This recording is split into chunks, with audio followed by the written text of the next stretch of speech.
O debate e as negociações em torno da reforma da Previdência mobilizam neste momento todas as bancadas da Câmara dos Deputados. Sob pressão do governo a favor da proposta e de boa parte das ruas contra, deputados se articulam para modificar o texto antes de sua apreciação na comissão especial e no plenário. Emendas estão sendo discutidas para garantir tratamento diferenciado a categorias, estabelecer regras de transição e tentar preservar grupos sociais de menor renda. Mas a abertura de processos no STF contra dezenas de parlamentares pode travar essa pauta prioritária do governo Temer no Congresso? Conversa conosco sobre o assunto o deputado federal Subtenente Gonzaga, do PDT. Bem-vindo, deputado. Obrigado, Marco Antônio. Eu que agradeço a oportunidade aqui no Mundo Político. A gente que agradece, deputado, a presença do senhor. Como que essa lista de parlamentares, deputado, que serão alvos de inquéritos no Supremo, a partir da decisão do ministro Edson Fachin com base nas delações da Odebrecht, repercutiu nessa semana em Brasília, no clima político lá da Câmara, o senhor que está chegando de lá? Olha, apesar da expectativa dessa lista, porque já tinha saído uma lista paralela, né, uns 15 dias atrás, então havia uma expectativa, mas não tinha ainda essa confirmação. Então ontem, especificamente, quando a lista chegou, que o Estadão divulgou, realmente abateu de forma decisiva no plenário, né? Nós estávamos num processo de votação do PLP 343, o governo com dificuldades já, o projeto de recuperação fiscal dos estados, o governo já com muita dificuldade para colocar voto suficiente, e a sessão foi encerrada abruptamente com a divulgação da lista. Então é claro que individualmente as pessoas atingidas perdem a sua autoridade moral e política para fazer o enfrentamento, e isso, somado à posição de governo, criou muita dificuldade e obviamente quem tem que se defender fica muito difícil para poder liderar um processo de mudança e transformação como esse da reforma da Previdência, por exemplo. O senhor já praticamente respondeu aquela que seria a minha próxima pergunta, que é justamente essa: a presença de quase uma centena, né, de autoridades e dezenas de parlamentares das duas casas do Congresso. Ela tende mesmo, na visão do senhor, então, a dificultar todos esses projetos de interesse do governo Temer, né? Reforma previdenciária, reforma trabalhista, o próprio projeto de recuperação fiscal dos estados, que já vinha enfrentando dificuldades. Olha, um governo bem avaliado, com integrantes íntegros, né, politicamente com moral, já teria dificuldade para conseguir aprovar uma pauta tão agressiva como é a reforma da Previdência, por exemplo, em relação ao conjunto da população brasileira. E um governo mal avaliado e com boa parte da sua base apanhada nesse lamaçal da corrupção, agora já tinha a lista do Janot de 2015, que já está tramitando, já tem inquéritos abertos. Agora, com a lista do Janot Fachin, então, óbvio que o governo perde a autoridade moral para impor a essa base uma mudança e uma agressão tão grande aos trabalhadores de um modo geral. E, obviamente, que a reação da população também está muito pesada, corretamente muito pesada, para cima dos deputados. Então, eu ouvi de um parlamentar recentemente a seguinte afirmação. Aliás, ele estava numa avaliação com um grupo de deputados, tinha talvez uns 10, 12 deputados.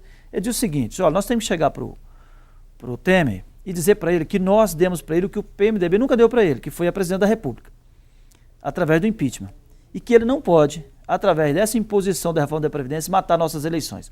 Então é mais ou menos para você entender o clima que está de enfrentamento da própria base e da dificuldade que é a votação da reforma da Previdência. E o presidente Temer tem dito sistematicamente que não está preocupado com popularidade. Acho que isso vai na contramão da preocupação dos parlamentares às vésperas de um ano eleitoral, né? Mas ele pode falar isso individualmente, mas não é verdade também, porque ele é líder de um partido, né, um líder histórico de um partido. Esse partido depende dessa popularidade para sobreviver. Partido sobrevive a cada 4 anos com as eleições. Tanto que já se observam reações no próprio PMDB. O senador Renan Calheiros já está se movimentando para tentar se descolar um pouco. E não é só o Renan tem a sua autonomia para falar o que quer, né? Mas você vê o desconforto do conjunto dos deputados com uma medida dessa. Exatamente porque, no caso da Previdência especial, mas soma as demais, soma a reforma trabalhista, soma a terceirização, são medidas impopulares e que não adianta vir falar que é para salvar os trabalhadores, para salvar o emprego, que isso convence alguns aliados, não convence as vítimas desse processo. Não vai dizer que vai tirar meu direito para salvar meu emprego. Eu não vou querer isso. O governo, para salvar o emprego, tem que ter outras medidas de incentivo à industrialização, à indústria, ao comércio, enfim, o incentivo à economia, criar condições para a economia crescer, porque não vai ser tirando o direito e levando alguém que começa a trabalhar hoje após os 65 anos que vai gerar emprego imediato. Isso é um discurso que nem aquele que está atrás do emprego se convence dele. A posição do senhor contra a reforma da Previdência, ela é irreversível, independente de modificações que o governo possa admitir nesse texto? Ela é irreversível por várias razões. Primeiro, o governo não conseguiu consolidar a argumentação dele de que há um déficit de fato, porque o governo sempre enganou a população com essa história do déficit da Previdência. Porque todos nós sabemos que a Seguridade Social, ela tem, para além da aposentadoria, ela tem outros benefícios. E quando se fala nesse déficit, acaba falando do déficit da Seguridade Social como um todo. Mas quando há uma análise do regime geral de previdência, por exemplo, todas as planilhas apresentadas pela Anfip, e ninguém conseguiu desconstruir as planilhas da Anfip, os estudos que a Anfip apresentou, portanto, eu considero que o estudo da Anfip está correto, porque se estivesse incorreto, alguém teria vindo e desmontado o raciocínio. Então, o que vem sendo demonstrado? Olha, o regime geral, ele é superavitário. Você tem uma despesa com a Seguridade Social como um todo aqui, que está na conta previdenciária, nessa mesma contabilidade, e aí o governo vem falar de alguns déficits, principalmente quando pega alguns setores do setor público, que aí o setor público em relação a ele mesmo é deficitário, sim. Mas temos que dizer que a regulamentação da Previdência, do regime próprio do setor público também é recente. Foi a partir da emenda 20 que isso consolidou de fato. Então não dá para você falar em 15 anos, 20 anos, que esse modelo está falido. O discurso de ministros do governo, do próprio presidente, de que o sistema pode se tornar insustentável a médio e longo prazo, o senhor interpreta como uma espécie de terrorismo? Olha, não é só interpretar como terrorismo. É dizer, porque se fosse apenas, se eu estivesse analisando as contas todas do Estado, do Tesouro, né, inclusive dos tesouros estaduais, a gente poderia até convencer, olha, realmente não há alternativa. Mas quando você gasta quase 1/3 do PIB do orçamento, pagando juros, e esse juro são decisões de um colegiado muito pequeno, né? Há vários anos no Brasil o juro ele é definido pelo Copom, portanto uma equipe do Banco Central com a presidência da República. Ninguém mais tem autonomia na definição do juro, por mais que esteja certo, mas não é uma decisão colegiada, coletiva, não é resultado de uma decisão do Congresso Nacional, enfim, decisão de um grupo pequeno. E esse grupo pequeno, ao definir, por exemplo, a estratégia do Estado para o ajuste fiscal, para o equilíbrio fiscal, através do controle da inflação, ele está impondo um sacrifício grande. Então, como é que você paga 500 e tantos bilhões de juros no ano, gasta quase o mesmo tanto com Previdência e aí nós vamos sacrificar só a Previdência? Então nós temos que pensar. Então não é apenas entender que é um terrorismo e não querer compreender. É querer dizer o seguinte, olha, nós temos outras alternativas. Porque se nós tivéssemos uma Previdência, em que na sua maioria nós tivéssemos pelo menos estivesse no teto, né? Mas não, a maioria das nossas aposentadorias estão na faixa dos 2 salários mínimos, no máximo. Então não estamos falando de distribuição de riqueza, nós estamos falando de garantia de sobrevivência mínima para um segmento da maioria da população, e é nessa perspectiva que não dá para você sangrar mais ainda esse segmento em favor do tal do rentismo, né? A crítica não é só em relação à Previdência, essa discussão, né, em torno da capacidade do Brasil em viabilizar a economia a partir da produção e não do capital pura e simplesmente, dos bancos, do juro, né, o que se investe, que se paga em juro, que inviabiliza a geração de emprego, porque inviabiliza o investimento em geração de emprego e renda no Brasil. Por todas essas questões que o senhor coloca, o posicionamento da bancada do PDT vai ser dado em conjunto em relação à reforma, contra a reforma? O PDT adotou fechou questão, que é um instrumento partidário, né, de posicionamento coletivo, fechou questão em torno de ser contrário à reforma da Previdência e à reforma trabalhista. Então, além da minha posição individual, que é histórica, de entender que a reforma da Previdência hoje é desnecessária, até porque a última reforma de 2001, 2003, do governo Lula, os efeitos dela não estão vivendo ainda. Então, se nós não temos nem a experiência das últimas duas reformas, que já foram bem significativas. Então, para além das minhas convicções pessoais, o partido também adotou, através do instrumento do fechamento de questão, uma posição contrária à reforma da Previdência, seja com qual texto. Deputado Subtenente Gonzaga, o governo anunciou nos últimos dias, desde o fim da semana passada, uma série de recuos na reforma da Previdência. Fala-se em regras de transição, idade mínima de professores e policiais, entre outros. Isso, na visão do senhor, sobre o conjunto de deputados, pode facilitar a aprovação da matéria, dentro da percepção que o senhor tem do comportamento geral de todas as bancadas? Olha, é óbvio que facilita para alguns deputados que vinham sustentando de que não votaria no texto originário. Então, alguns, até por questão de coerência, vão dizer, agora mudou, eu tenho que ser coerente. Mas o clima que eu vejo, né, é uma análise de momento. O texto alterado não foi apresentado pelo relator. Ele apresentou as teses, divulgou, mas ninguém conhece ainda, ou pelo menos o conjunto dos deputados não conhece ainda a redação desse novo texto. O clima que eu percebo hoje é de que nenhuma mudança vai fazer com que a maioria vote esse projeto. Temos que lembrar que são 308 votos necessários para ser aprovado. Eu sei que tudo é dinâmico, que os deputados têm direito de se reposicionar, e o debate é para isso mesmo, que se o debate não levasse a nenhum reposicionamento, não precisaria de debate nenhum. Então o debate é para isso. Mas a percepção que eu tenho é de que a reforma não passa por conta da agressividade que foi o texto originário, e a maioria dos deputados acabou fazendo compromisso com a população. Porque, olha, todos os deputados estão recebendo correspondência de Câmara de Vereadores, de sindicatos, de servidor público, de trabalhador rural, da iniciativa privada. A pressão tem sido muito grande, a cobrança tem sido muito grande. E nós não podemos esquecer o fator eleição 2018. Então, percebe-se uma grande preocupação daqueles que obviamente, e todos nós, deputados, todos os políticos, dependem de voto, daqueles que enxergam um prejuízo eleitoral muito grande caso eles votem no texto, porque o senso comum a reforma da Previdência que não pode passar. A maioria não está mais querendo saber qual o texto, qual a modificação. Está dizendo o seguinte, olha, nós temos que rejeitar 100%. Então é uma percepção de momento, pode ser que o texto venha muito bom e alguns deputados mudem de opinião, mas hoje, sem conhecer o texto, eu diria que não passa.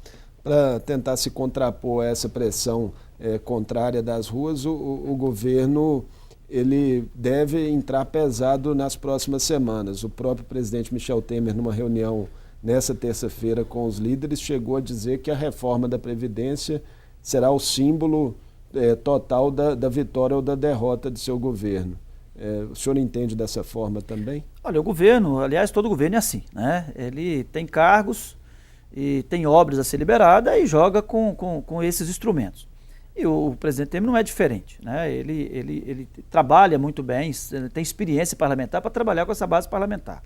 Agora, eu acho que nesse momento isso não será suficiente. E essa derrota, eventual derrota na reforma, marcaria definitivamente um fracasso do governo? Depende da forma que ele queira colocar, tá certo? Ele, quando colocou a terceirização, por exemplo, ele colocou como um desses, porque não é uma proposta só, né?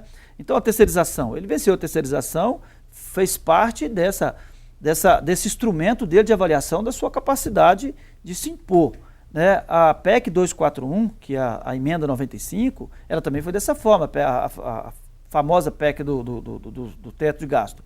Foi um teste também. Então o governo testa a sua autoridade diante dos deputados a cada tema que ele coloca. Ele colocou a reforma da Previdência como uma das principais. Eu espero que seja derrotado e que ele tenha a grandeza de ser o presidente da República e entender que a maioria da população, representada pelos parlamentares, não quis essa reforma e não tomar como decisão. Isso é uma vitória da democracia. Se ele quiser tomar como derrota dele e retaliar, aí é um jogo que a democracia, eu diria assim, não comporta mais no espaço democrático que nós vivemos. Ele é o presidente da República, ele tem o direito de encaminhar a proposta, mas não tem o direito de se impor nessa reforma. Então, se ele não quiser compreender a soberania do Congresso, que nesse caso está respeitando a soberania da população, acho que é um equívoco até para a biografia do próprio presidente. Em um movimento anterior, o governo federal já transferiu para os governadores a reforma da Previdência para os servidores estaduais. Só que já se fala nesse texto em discussão da Câmara, estabelecer um prazo de 6 meses para que os governos estaduais ou façam suas reformas ou então tenham que se adequar às regras nacionais que vierem a ser aprovadas. Como que o senhor viu essa estratégia política do governo? Acho que o governo errou 2 vezes. Uma ao dizer que ia separar os servidores estaduais, que foi a primeira manifestação.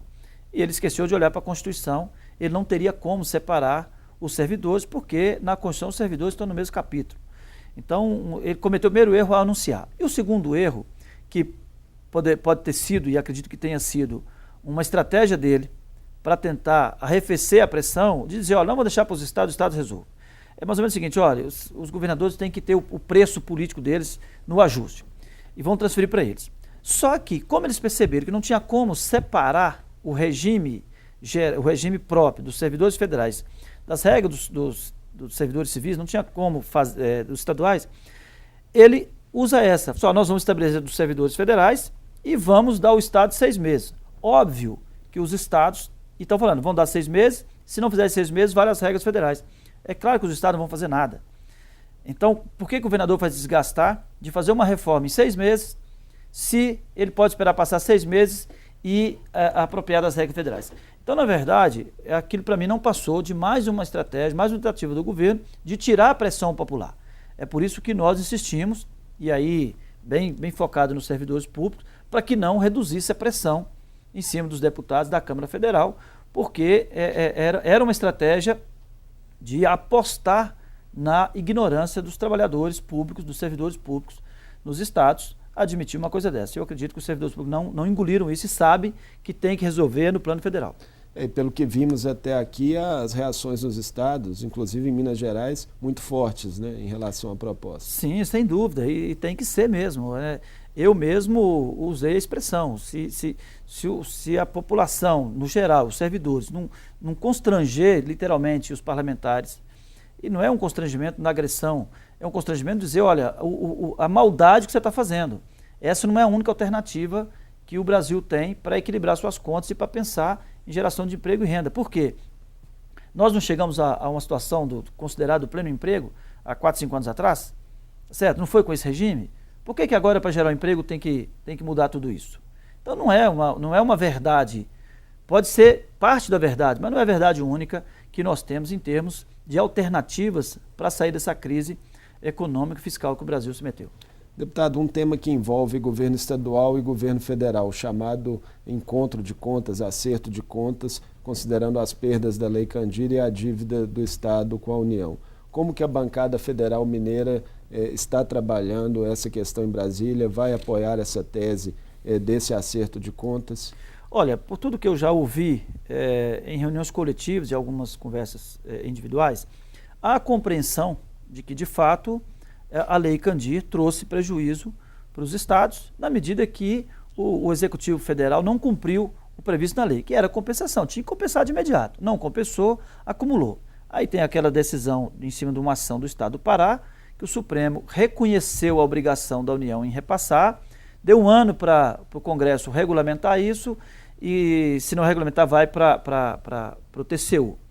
E nesse momento em que a União, para ajudar os estados, se é que a palavra correta é ajudar, mas para participar desse esforço de recuperação fiscal, de equilíbrio fiscal das contas dos estados, tendo o Rio como referência, Rio Grande do Sul, Minas Gerais, que o Estado, que a União impõe uma conta muito pesada para a população dos estados, né? No caso de Minas, qual que é a condição? Olha, você quer deixar de pagar sua dívida, que Minas tem que pagar 13% do seu orçamento dessa dívida com a União. Você quer deixar de pagar por 36 meses? Você vende a CEMIG, você vende a Copasa, você põe mais 3% no mínimo de previdência para os servidores públicos, você pode fazer um confisco de mais 8% para você fazer dinheiro e entrega seus ativos para a União vai privatizar.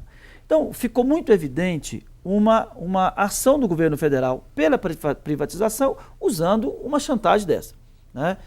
E aí, no momento em que há um reconhecimento de que há, ainda que não seja os 135 bilhões que o Estado de Minas hoje está alegando que tem a receber, ainda que não seja os 135, mas ninguém ignora que há um saldo positivo a favor do Estado. E eu presenciei a bancada mineira, suprapartidária, com o presidente da República defendendo a necessidade desse encontro de contas. Então, no momento que há um projeto de lei, o PLP 343, que diz que é para salvar Minas, Rio de Janeiro e Rio Grande do Sul, e que impõe essas condições, nós apresentamos, inclusive eu tenho emenda junto com o Fábio Ramalho, nesse sentido de que, olha, o Minas Gerais está dizendo que tem a receber 135 bilhões. Minas Gerais reconhece, pelas regras atuais, uma dívida de 88 bilhões. Parte desses 135 bilhões são dos municípios. Então, se nós admitirmos, pegar os 135 bilhões do Estado, pegar os 88 bilhões que o Estado deve à União, e sentar, olha, nós vamos anular isso aqui. E os municípios também têm dívida. A suspensão do pagamento da dívida estadual já seria uma vitória. Claro, porque a Minas Gerais gasta mensalmente 13% do seu orçamento com o pagamento da dívida. E é desde 97. Então, em linhas gerais, Minas, quando consolidou a dívida lá em 97, 98, consolidou uma dívida de 13 bilhões de reais com a União. O Estado já pagou mais de 40 bilhões nesses anos e deve 88 bilhões. Então, já tem uns 5 anos que há uma discussão. A Assembleia Legislativa teve uma comissão especial aqui discutindo a dívida, fazendo uma proposta de renegociação, tentou discutir o indexador dessa dívida, tentou ampliar o prazo e nada, a União não aceitou nada. Discutiu recentemente qual que seria o indexador, se seria juros simples, seria juro composto. Se admitisse juros simples, a dívida do Estado cairia para 6 bilhões. Com juro composto, ele vai para 78 bilhões, para 88 bilhões. Então, há necessidade de fazer esse encontro. E a Lei Candir está aí, demonstrando claramente que há ativo. E não é só Minas. Todos os estados têm ativo. Minas Gerais tem um valor maior por conta do minério e do café, que 2 produtos de exportação que têm um grande impacto no efeito da Lei Candir. Então, nós vamos continuar nesse esforço, ainda que não seja possível, né, que do ponto de vista do voto, a gente não consiga resolver na 343, mas nós estamos trabalhando muito para que na 343 não seja aprovada as contrapartidas que estão colocadas, da venda de ativo e principalmente do aumento da previdência dos servidores. Deputado Subtenente Gonzaga, nosso tempo está chegando ao fim, mas queria aproveitar a presença do senhor aqui para falar também de um assunto muito importante para a categoria que o senhor representa. O Supremo Tribunal Federal, em decisão recente, proibiu os policiais de todas as carreiras, inclusive os militares, de fazerem greves. Como que isso repercutiu na PM em Minas Gerais, pelo retorno que o senhor teve em relação à corporação? Essa proibição ela tende a ser cumprida, inviabiliza de fato paralisações? Primeiro que essa decisão nos leva a colocar em xeque realmente a responsabilidade jurídica do Supremo Tribunal Federal. Porque a Constituição é clara ao proibir a greve para os militares. Lá é expresso. Aos militares é proibida a sindicalização, a greve e a filiação partidária. Para os demais servidores, não há essa vedação constitucional. Então, o máximo que seria admitido, na nossa compreensão, baseada na Constituição, é regulamentar esse direito de greve, que poderia até colocar as limitações, as exigências claras do quantitativo mínimo para estar atuando no dia da greve, enfim, mas nunca vedar a greve. Para os militares, o impacto, eu diria assim, ele é quase nulo, porque nós já não podemos fazer greve, não podemos ser sindicalizado e ter filiação partidária. Mas, mesmo com essa proibição, nós, ao longo dos últimos anos, dos últimos 20 anos, nós temos feito mobilizações, porque a Constituição, ela legitimou a existência da nossa representação a partir de associações, que não pode ter uma atuação sindical. Mas o que vai diferenciar a atuação sindical da atuação associativa? A Constituição está lá dizendo que a associação pode representar judicial e extrajudicialmente os seus associados. Então, na medida que nós não fazemos greve, a nossa mobilização, as nossas ações públicas não estão vedadas, assim como não estão vedadas para os servidores civis. Eu vejo como um retrocesso no reconhecimento do direito uma tentativa de impor um silêncio nessa categoria de trabalhadores que tem uma importância grande, eu diria, nessa condição mínima da nossa segurança pública e até mesmo na sustentação da governabilidade e da democracia no Brasil. Então eu vejo como um retrocesso e muita preocupação, e nós teremos que tentar resolver isso a partir de um projeto de lei ou de uma emenda constitucional, porque na minha avaliação, ainda que eu esteja falando do Supremo Tribunal Federal, que em tese todos tinham que votar igualzinho, porque é uma interpretação de uma lei, então 11 pessoas naquele plenário, se a interpretação fosse, né, se a lei tivesse uma interpretação só, seria unanimidade. Primeiro que não foi unanimidade. E segundo que eu acho que ele extrapolou realmente na interpretação do direito em relação aos servidores dos policiais civis, federal, rodoviário federal. Em relação aos militares, a vedação é expressa na Constituição Federal. Deputado Subtenente Gonzaga, foi um prazer tê-lo conosco aqui no Mundo Político e esperamos que o senhor volte mais vezes. Virei sempre que convidado e que o tempo permitir. Obrigado. Eu conversei com o deputado federal Subtenente Gonzaga, do PDT. Nossos assuntos principais foram as perspectivas da reforma previdenciária na Câmara dos Deputados e o impacto da abertura de inquéritos no Supremo contra diversos parlamentares nessa tramitação.